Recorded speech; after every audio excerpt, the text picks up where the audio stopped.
花老街，人称客家美食天堂 ，so many 饕客慕名而来 ，people mountain people sea， 桂花酿当水喝，麻薯、姜丝大肠就是晕滴液的口香糖，ham ham tam tam， 应有尽有。大家对客家料理的印象是什么呢？今天风肉菜包这2位美食 YouTuber 将来一场创意料理对决，看看到底传统客家食材能雕出什么新滋味呢？前几天美食达人菜包打给我，说好想吃点家乡菜，问我要不要一起来一场创意料理对决。说到料理，一个资深吃货怎么可以输给自诩美食达人的菜包呢？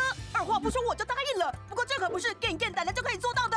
没错，如果只是吃美食，那就太无聊了吧。今天要跟风肉挑战客家创意料理食材新吃法，看似不相干的料理，还有什么创意的吃法呢？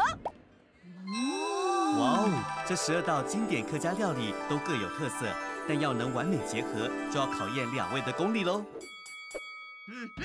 哎，喂，哦哦，哈！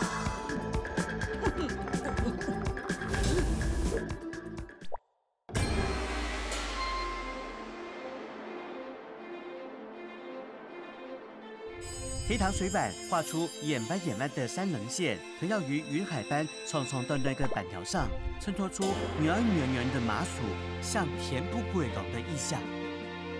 木金的仙草和蟹泡的米苔木阴阳调和，用稳蛇的擂茶为基底，就像一片祥悠的大地，滋养着众生。哇！把丢的仙草加上弹牙的米苔木融合在擂茶里，简直是绝配呀！一口水板，一口板条，就会伴随着咸香的精华，在口中溜，再加上沾满花生粉的麻薯，用，完美的融合，简直要升天啦！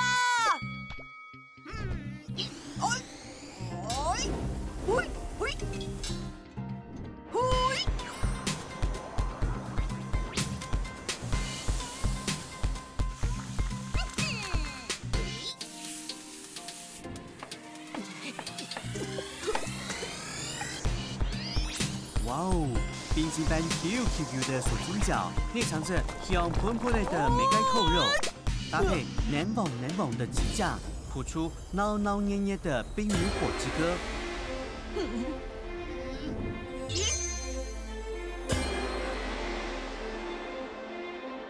元宝般圆的菜包，包着酸腰的姜丝炒大肠，犹如一叶咪的扁舟，漂浮在甜稀的桂花酿海。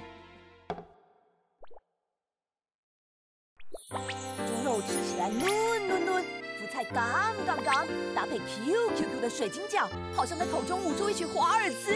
酸的鸡酱就像那有嘎的藤缠树，让人心痒。咬一口 QQ 的菜包，弹牙的姜丝大肠，酸味透过鼻腔直冲脑门，让人口水到电。再配上一点甜熟的桂花酿，仿佛置身仙境呢。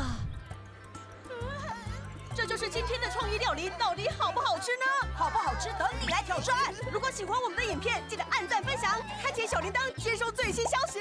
还有什么创意客家料理，欢迎和我们分享。